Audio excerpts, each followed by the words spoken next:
chez Yogasphère. Je suis Hélène Garcia et je vous propose aujourd'hui une séance pour agir sur votre sommeil, pour améliorer votre sommeil. Et cette séance s'appelle une belle vague de sommeil. Comme matériel, vous allez avoir besoin uniquement, non pas d'un squelette, Téditanos, mais d'un ballon d'automassage. Comment est-ce qu'on va faire pour améliorer notre sommeil? Eh bien, on va simplement aller chercher un levier, on va chercher à titiller, à stimuler, à activer notre nerf vague. Notre nerf vague, qu'est-ce que c'est? Le nerf vague, c'est un nerf qui sort du cerveau et qui va errer dans tout notre corps. Il va errer, déambuler, vagus en latin, d'où son nom, et il va vraiment distribuer tout notre corps. Et lui, c'est un énorme chef d'orchestre, c'est le chef d'orchestre de notre corps parce que c'est lui qui va coordonner toutes les fonctions autonomes du corps. Une fonction autonome, c'est une fonction que vous réalisez sans avoir à y penser. Par exemple, le fait que votre cœur batte, heureusement que vous ne vous dites pas « Ok, on contracte le cœur, ok, on rejette le sang, ok, on contracte, on relâche, on contracte, on relâche ». On est occupé à d'autres choses pour vivre et le mode survie, eh bien, c'est notre nerf vague qui s'en occupe. Il s'occupe des battements cardiaques, il s'occupe par exemple également de la dilatation de nos pupilles quand on a besoin de tout ce qui est digestif, toutes les actions. Vraiment, le gars, il a en charge beaucoup de choses. Et à côté, il appartient également au système nerveux parasympathique, le système nerveux que j'appelle pépère. Notre système nerveux parasympathique appartient, lui, au système nerveux autonome, de nouveau. C'est tout ce que votre corps fait sans que vous n'en ayez conscience et sans que vous ayez à le gérer. Et le système nerveux autonome, il se divise en deux parties. Il y en a une troisième, mais on s'en fiche aujourd'hui. Il se divise en deux parties, qui est le système nerveux parasympathique, le pépère, et le système nerveux sympathique, le speedy, l'accélérateur. Pépère, c'est le frein, speedy, c'est l'accélérateur. Et donc, ces deux systèmes-là, on les utilise tout le temps, quotidiennement dans la vie. Donc, on utilise notre système nerveux sympathique speedy quand on se retrouve, par exemple, dans une situation de danger, qu'il faut partir en courant très vite. On a une décharge d'adrénaline dans le corps et ça nous permet d'activer les muscles, d'apporter de l'oxygène, du carburant, du comburant et de partir en courant, par exemple. Ça, c'est Speedy qui s'en occupe, notre système nerveux sympathique. Mais le problème, c'est qu'il ne faut pas que Speedy soit enclenché tout le temps, qu'il soit en surfonctionnement, si vous voulez. Et c'est ce qui nous arrive très souvent, surtout nous, occidentaux, dans nos vies, où on est en stress chronique tout le temps. Donc, on active le système nerveux sympathique en permanence, au détriment du système nerveux parasympathique, alors qu'on devrait retrouver un équilibre. Et donc, pour terminer cette courte explication, notre nerf vague fait partie du système nerveux parasympathique. Et aujourd'hui, je vais aller vous donner des astuces, des outils pour aller stimuler ce nerf vague afin de retrouver un équilibre et puis peut-être même juste le temps de s'endormir, donner la préséance au système nerveux pépère parasympathique. On va commencer tout de suite. Je vous invite à me rejoindre sur votre tapis et tout simplement vous asseoir. Prenez le temps d'arriver. Sentez vos deux ischions dans le sol, bien ancrés. Et étirez votre colonne vertébrale comme si on vous tirait sur les cheveux par le ciel. Très bien. Et le premier outil, aujourd'hui, ça va être des tapotements. On va tapoter tout notre crâne, notre visage. Du coup, vous allez voir même une structure super importante à tapoter. Tout simplement avec les bouts des doigts, vous tapez. Ne bougez pas, continuez. Commencez vos tapotements. Je me rapproche un peu pour vous montrer. Voilà, vous tapez. Là, on commence par le haut du crâne. Vous pouvez taper rythmiquement, droite-gauche, ou les deux en même temps, à votre rythme. Et on reste sur le sommet du crâne. au niveau de notre cuir chevelu, qui est une aponévrose, c'est-à-dire que c'est un tissu, c'est un fascia, c'est un tissu, c'est pas du muscle, hein, c'est pas contractile. Vous pouvez fermer les yeux si vous voulez apprécier. Tout simplement. Et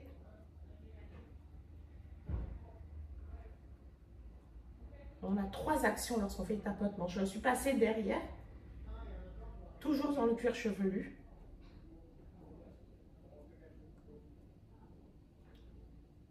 Et également dans le muscle épicrânien. On a un muscle qui commence à l'arrière, qui est au niveau occipital, à l'arrière de notre crâne, et qui va se prolonger par le cuir chevelu et terminer par le muscle frontal devant. Donc là, on tapote la partie occipitale de notre muscle épicrânien. Je remonte vers le sommet, cuir chevelu et partie frontale sur le visage. Ces tapotements permettent de délier les tensions, diminuer les tensions musculaires et faciales. Les fascias, pour faire vite, ce sont les tissus qui emballent tous nos organes, les muscles également, mais ils sont bien plus que des sacs d'emballage. Très bien, on va passer sur le côté, sur les muscles temporaux. Les tapotements permettent d'activer également les systèmes lymphatiques. Le système lymphatique, c'est le système d'égout, d'évacuation des déchets, de traitement et d'évacuation de nos déchets dans le corps. Et ce système lymphatique, contrairement au système circulatoire des veines et des vaisseaux, des artères, n'a pas de pompe, le cœur. Donc tout ce que vous pouvez faire pour l'activer, c'est bénéfique pour améliorer l'évacuation des déchets. Au niveau du temporal, c'est des muscles qu'on a en éventail sur les tempes, comme son nom l'indique. Ce sont des muscles masticateurs, des muscles qui vous permettent de fermer votre mâchoire et qui sont très sujets à des tensions. Vous pouvez descendre sur l'arcade zygomatique, c'est l'arcade des sioux, hein? Là, quand on fait les peintures de guerre, c'est là-dessus, sur cet os-là de votre visage. Et on va tapoter le masséter à droite et à gauche, également un muscle masticateur. Je vous présente le muscle le plus puissant de votre corps. Il est petit, mais il est super costaud, mouse costaud. Et lui également, plus un muscle sera puissant, plus il a la possibilité de développer des tensions et des douleurs en son sein, et puis des douleurs qui peuvent se propager dans votre corps. Donc le tapotement nous permet de le relâcher. On continue vers le menton, le long de la mandibule, la mâchoire du bas. On va remonter vers l'arcade zygomatique, sous le nez. Vous pouvez retirer vos lunettes si vous en avez comme moi. Et avec un doigt ou 2 doigts cette fois-ci, simplement, on tapote le nez, les ailes du nez. Respirez. Et on tapote, alors pas directement sur les yeux, hein, tout autour, comme si vous vous dessiniez des lunettes sur l'os. Ne tapotez pas sur les orbites, hein, sur le mou de votre œil. On descend, on fait la lèvre supérieure. Vous pouvez reprendre plus de doigts si vous voulez. La lèvre inférieure. S'attarder sous la mâchoire, sous le menton. Je fais avec une seule main, c'est plus pratique, un côté après l'autre.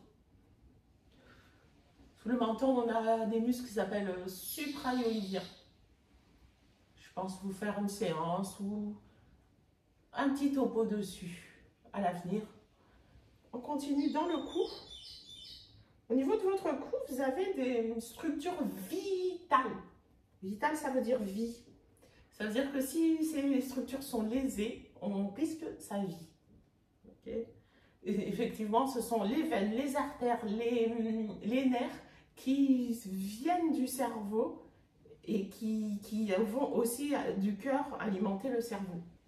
Donc là aujourd'hui, c'est pas en tapotant qu'on risque de faire mal, mais sachez ça, c'est notamment là sur le côté qu'on a, notamment par exemple les carotides, Mais en tapotant, on risque absolument rien. Donc, on continue très bon. Vous pouvez faire avec la main droite côté droit, en penchant doucement la tête d'un côté, du côté opposé, et la même chose de l'autre côté. Parfait. On va tapoter sur les clavicules. Ce sont des os longs qu'on a qui partent depuis notre sternum, ici la base du cou, jusqu'à nos épaules. Vous tapotez dessus pour relâcher les tensions de tous les muscles qui peuvent y être insérés.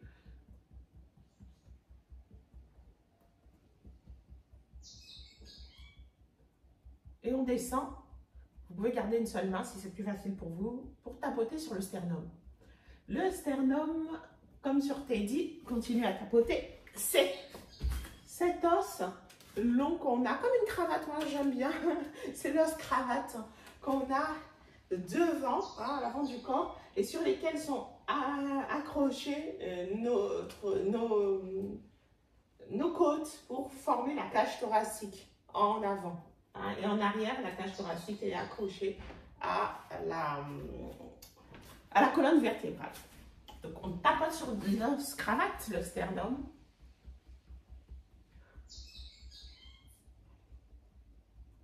Le tapotement, ça nous permet également de libérer les tensions mentales, de lâcher. Ça a un petit effet de bercement. Très bien.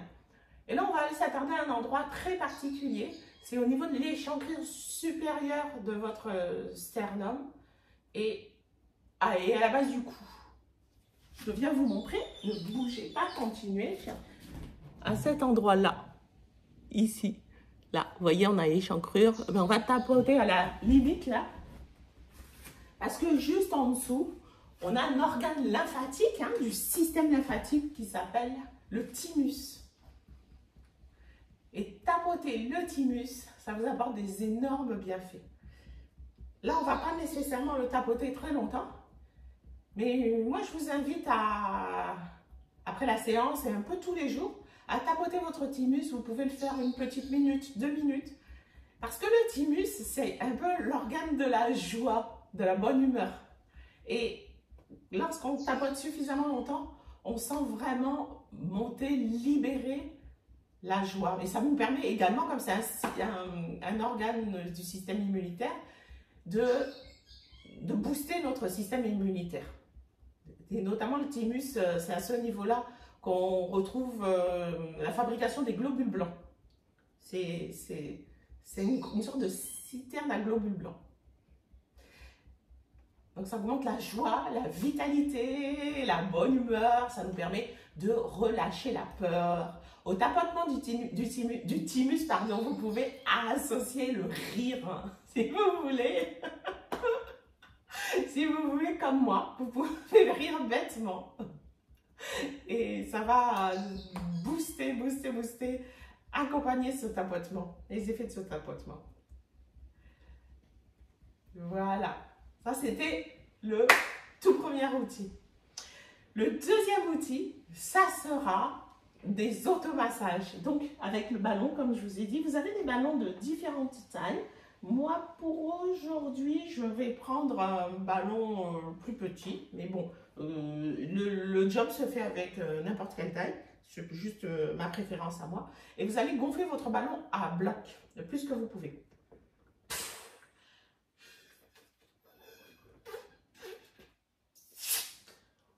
Parfait. On va s'installer sur le dos, avec le ballon sous notre dos. Comme vous êtes à la maison, vous pouvez vous dénuder, enlever votre haut pour avoir le contact du ballon directement sur votre peau. Ça optimise, quel que ce soit un ballon ou une balle de massage, le fait d'être en contact avec la peau, avec les fascias, ça optimise l'effet du massage, l'action du ballon. On va poser notre ballon juste au-dessus de la brassière de votre soutien-gorge pour celle qui en porte. Pour les hommes, c'est un tout petit peu au niveau de vos clavicules qui sont les os plats qu'on a à l'arrière, triangulaire et plat. Et je vais vous inviter à trouver l'endroit où vous arrivez à poser votre tête également. Évitez de creuser le bas de votre dos. Essayez de l'aplatir. Juste le remettre au neutre, pas nécessairement de l'aplatir. Il n'y a pas là d'action en force. Et on se pose sur le ballon. La présence du ballon provoque une extension, une ouverture de notre cage thoracique. Et on prend le temps de se poser sur le ballon, d'arriver sur le ballon.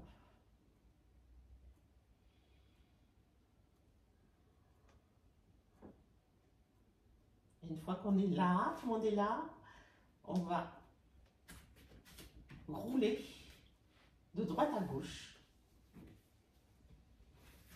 Vous amenez le ballon vers l'épaule gauche et vers l'épaule droite. On fait un massage croisé des muscles de notre dos.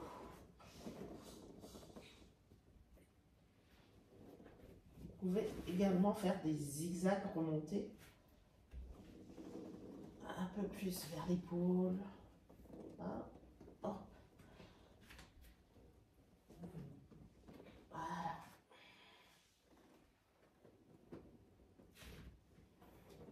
Et en redescendant également, je fais des zigzags, comme si je dessinais un lacet de corset dans le haut de mon dos jusqu'à la racine de mon cou,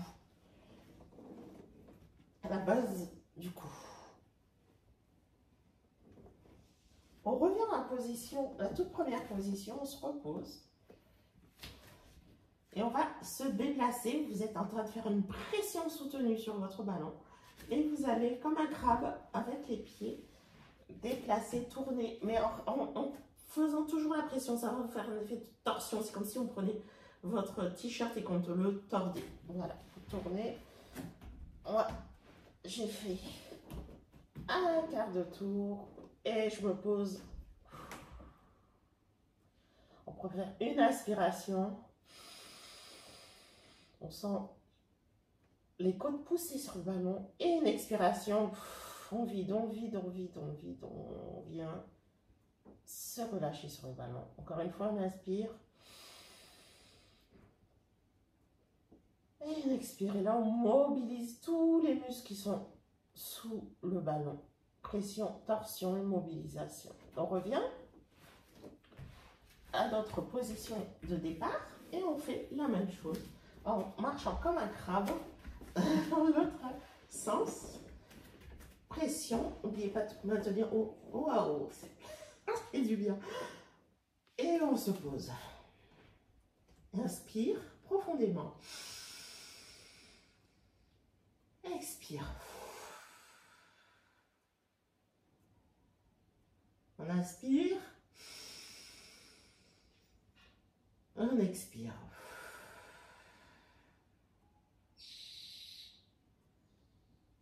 Et on revient à la position de départ. Pour cette fois-ci, rouler sur le côté de votre choix. Moi, je commence sur le côté gauche. Donc, je roule et je viens glisser le ballon sous mon aisselle. Hein. Il se dirige juste sous mon aisselle, sur mes côtes. Vous pouvez poser votre tête dans votre main.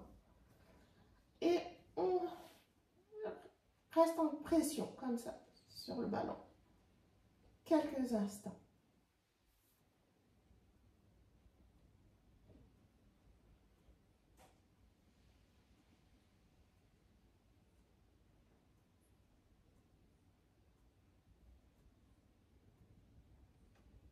Très bien. Et on reprend. On roule d'avant en arrière cette fois-ci, comme si on voulait colorier nos côtes, dessiner nos côtes. Ou plutôt avec un pinceau, vous voyez, de couleur, de peinture. Voilà, tout le long des côtes. Vous imaginez que le ballon écarte les côtes. On est en train de faire un massage parallèle de tous nos muscles intercostaux. C'est des muscles qu'on a entre les côtes, comme leur nom l'indique. Des muscles respiratoires qui nous permettent d'ouvrir et de fermer notre cage thoracique pour respirer. si on les détend, on peut avoir une relaxation supplémentaire. Très bien. Revenez à la position de départ et on va rouler de l'autre côté. Alors, je vous laisse rouler. Moi, je vais juste changer de côté pour que vous ne voyez pas que mon dos et mes fesses. Voilà. On se retrouve ici. Et on attend. La main, la tête dans la main dans la tête. Et on reste en pression soutenue quelques instants.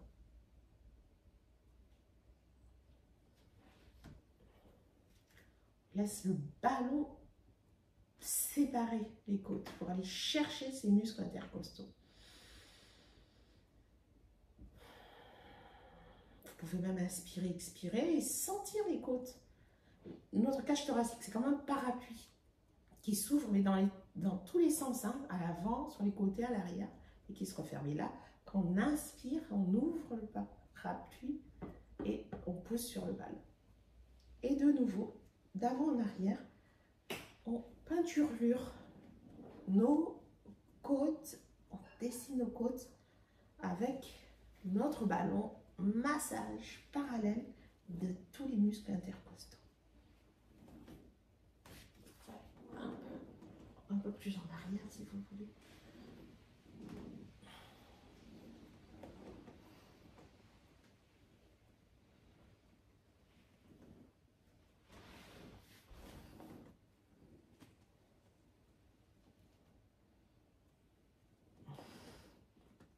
Appréciez, vous pouvez fermer les yeux pour ressentir les sensations. C'est faire un tout petit peu comme un enquêteur qui collecte des informations. Parce que c'est pendant que vous vous massez que votre corps vous parle et vous donne des informations sur les tensions, sur les blocages musculaires qu'il peut y avoir ou les blocages articulaires, les inconforts. Très bien.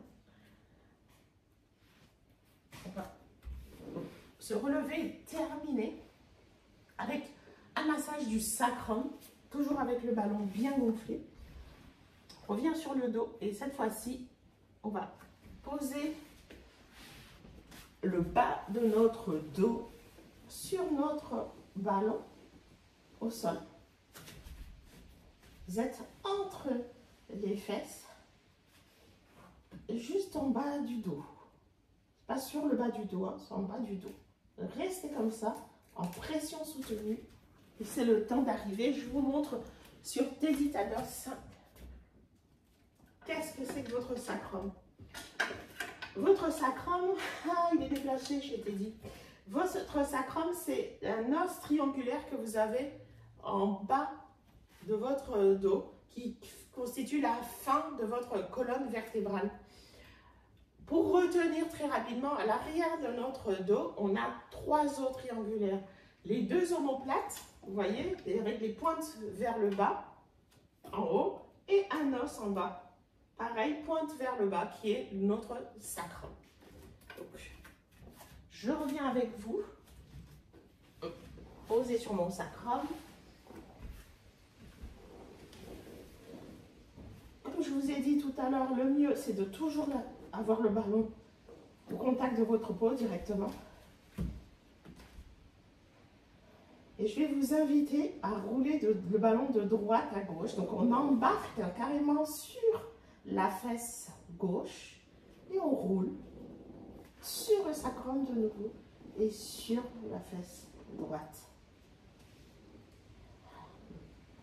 Et on va et vient. Et vous pouvez de nouveau faire des zigzags en remontant un peu, rouler avec jusqu'à la partie supérieure de notre triangle, de notre sacrum, et revenir comme ça en zigzag vers la pointe en embarquant sur nos fessiers, sur l'os, puis sur le fessier à droite.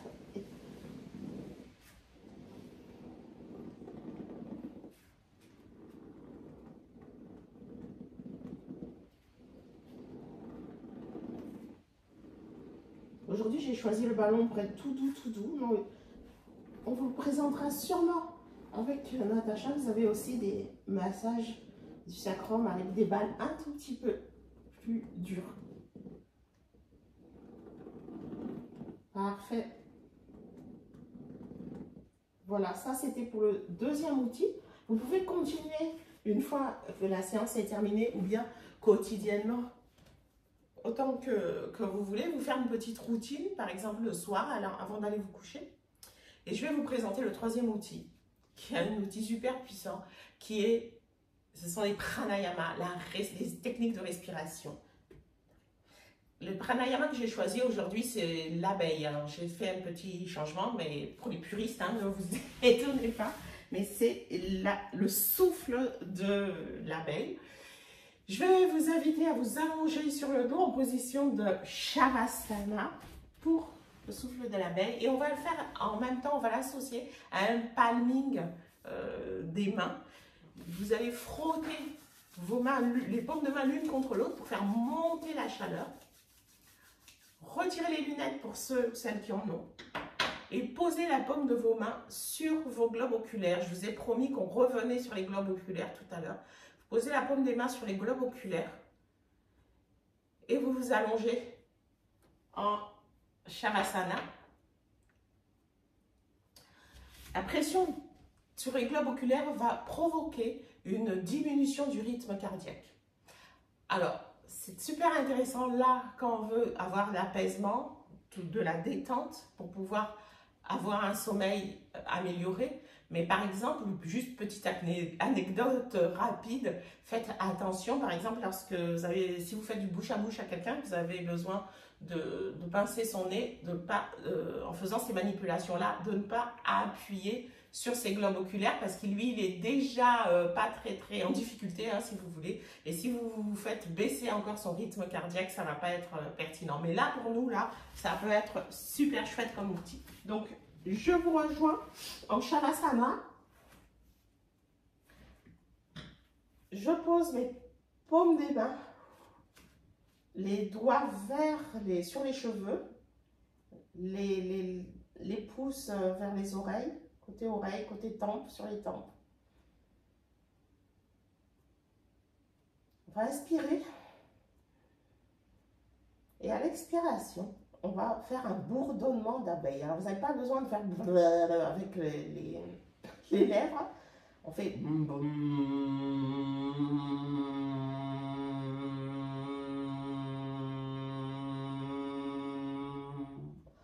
à l'expiration. Et vous sentez, moi je sens les vibrations jusqu'aux pieds passer dans le sol. Parce que bon, j'ai un plancher, ça aide. Et on reprend, on inspire. Et à l'expiration, on fait l'abeille. Ou le bourdon. On inspire.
Voilà, c'était les 3 outils que je voulais vous proposer, vous présenter aujourd'hui pour activer, réveiller notre nerf vague.